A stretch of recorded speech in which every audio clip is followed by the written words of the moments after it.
Alone with You. Chapter 1. The Last Flight.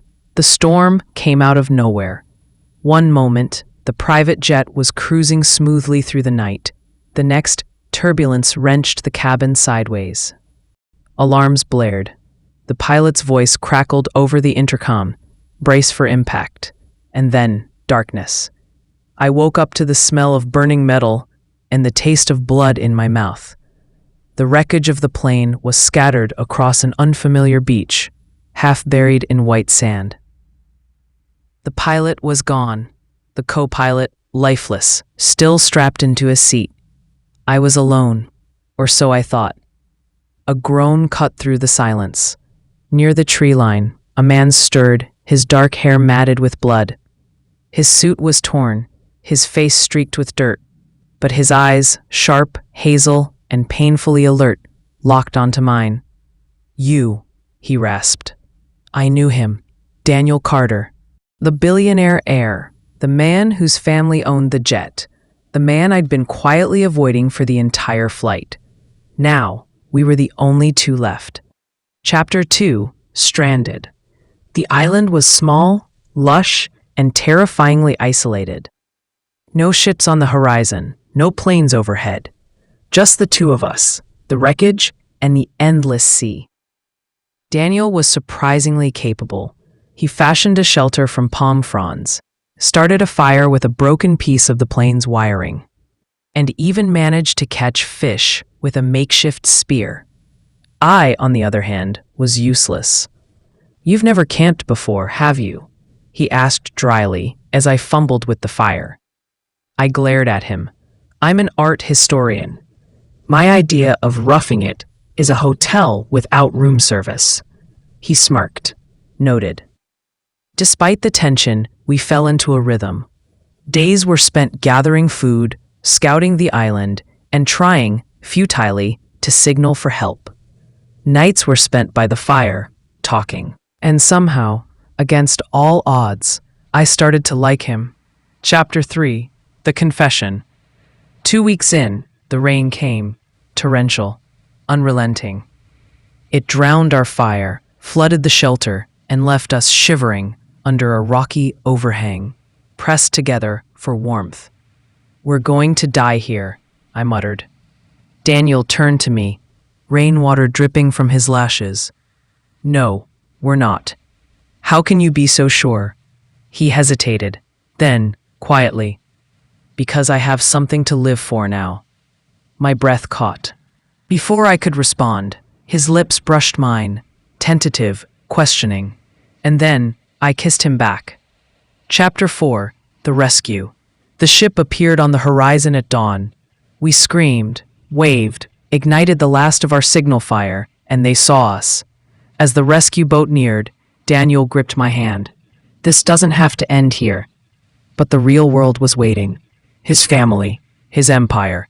My life, my work, the 1,000 responsibilities that had kept us apart before. Could we really make this work?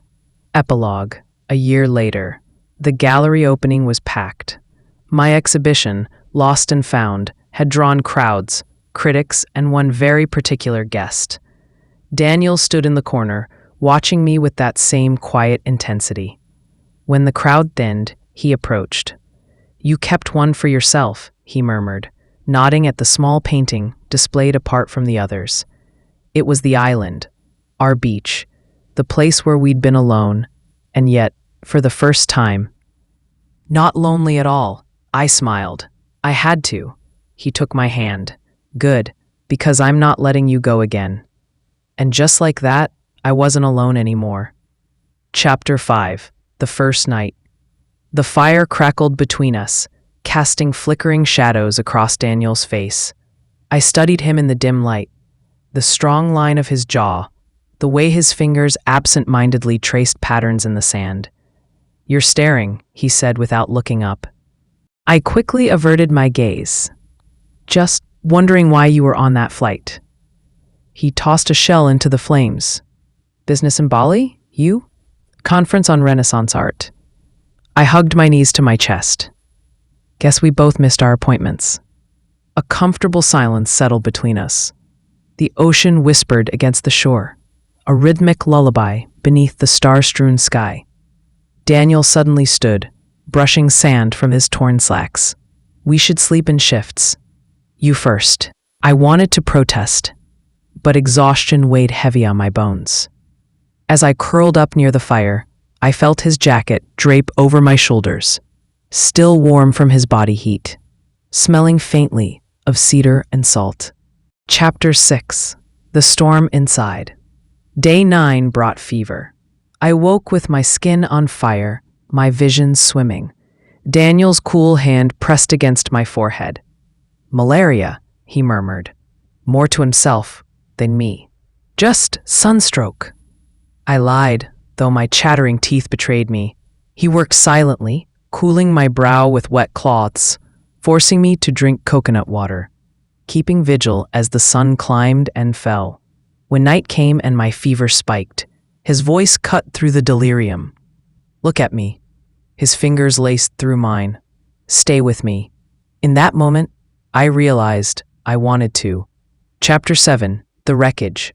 We found the plane's black box on day 18. Daniel pried it open with shaking hands. The recording confirmed what we feared. No distress signal sent. No coordinates logged.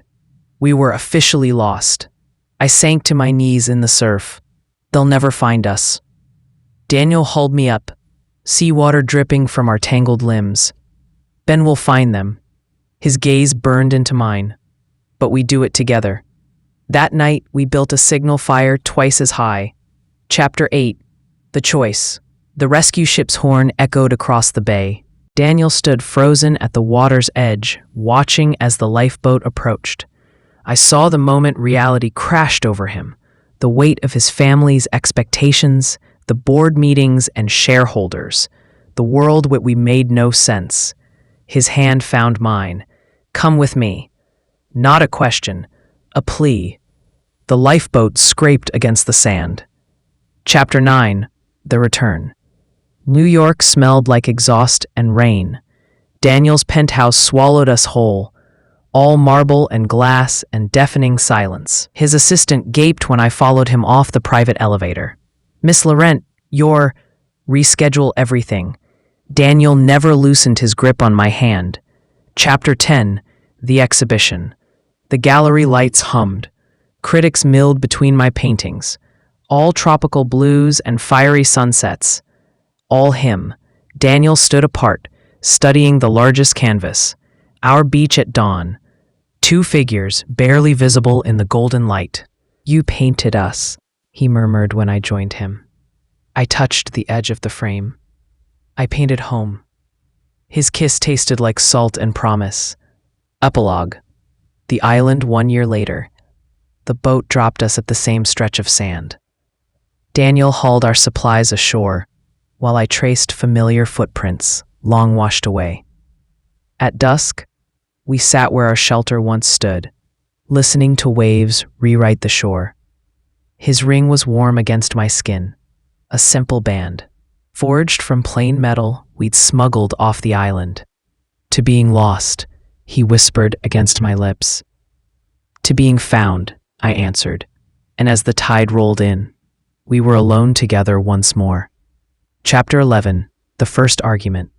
The penthouse's glass walls reflected our fractured silhouettes back at us. "You can't just disappear for 3 days." I clutched the edge of the marble kitchen island, my knuckles whitening. "Your assistant thought you'd been kidnapped." Daniel loosened his tie with a sharp jerk. "I was finalizing the island purchase." "The what?" He crossed the space between us in 3 strides, his hands framing my face. "Our island. I bought it." His thumbs brushed my cheekbones. "No developers, no tourists, just ours." The fight drained from me. This man who'd built empires was building us a sanctuary. Chapter 12. The Family Dinner. Candlelight glinted off sterling silver as 12 Carter generations judged me from oil paintings. An artist, Daniel's mother sipped her burgundy. How quaint. Beneath the table, Daniel's knee pressed against mine. "Actually," I said, smiling sweetly. I authenticate Renaissance forgeries, like that Titian in your foyer. I dabbed my lips with a napkin. The brushwork's all wrong. Daniel coughed into his wine. Later, in the elevator, he pinned me against the mirrored wall. You're magnificent. Chapter 13. The Nightmares. I woke screaming for the third time that week. Daniel was already reaching for me, his sleep-rough voice anchoring me to reality. The waves again? I nodded into his chest, clinging to his heartbeat. He didn't offer empty comforts, just pulled me closer and hummed that off-key sea shanty he'd made up on the island until my breathing steadied. At dawn, I found blueprints on his desk. Beach house, storm-proof design. Chapter 14. The First Fight. Rain sheeted against the gallery windows as I threw my paintbrush. It's trash! The half-finished canvas stared back at me. Our beach, but the colors were all wrong. Too bright, too happy. A lie. Daniel caught my wrist before I could topple the easel. Hey. His palm cradled my paint-streaked cheek. We don't have to pretend it was all sunsets and coconuts. At night, we painted together. Real memories this time. The terror of the crash. The hunger. The way we'd wept when it rained. When we were done, he kissed acrylic tears from my fingertips. Chapter 15. The Invitation. The embossed envelope contained 2 items. 1. A ticket to the Carter Foundation Gala. 2. A sticky note in Daniel's scrawl. Wear the green dress. I have a surprise. I found him at the event surrounded by investors. His smile not reaching his eyes until he spotted me. The crowd parted as he crossed the ballroom, dropping to one knee on the polished parquet. Someone gasped. A camera flashed, but all I saw was the plain metal ring in his palm and the desperate hope in his eyes, the same look he'd worn when building our first shelter. The room held its breath. I pulled him up by his lapels. Took you long enough. His laughter echoed through the stunned silence as I kissed him. Chapter 16. The Island Return. Our bare feet left twin trails in the sand. Daniel gestured to the newly built cabin, driftwood and glass, solar panels discreetly tucked amid palm trees. Surprise. I traced the carved doorframe where he'd etched our coordinates. You remembered. Every second. He pressed me against the sun-warmed wood, his lips finding that spot below my ear.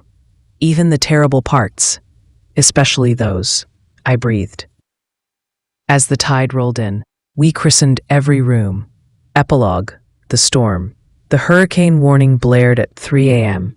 We watched from the safety of our reinforced windows as waves devoured the shore where we'd first washed up. Daniel's arms banded around me from behind. Scared, I turned in his embrace. Not even a little. Outside, the world raged. Inside, we were unshakable.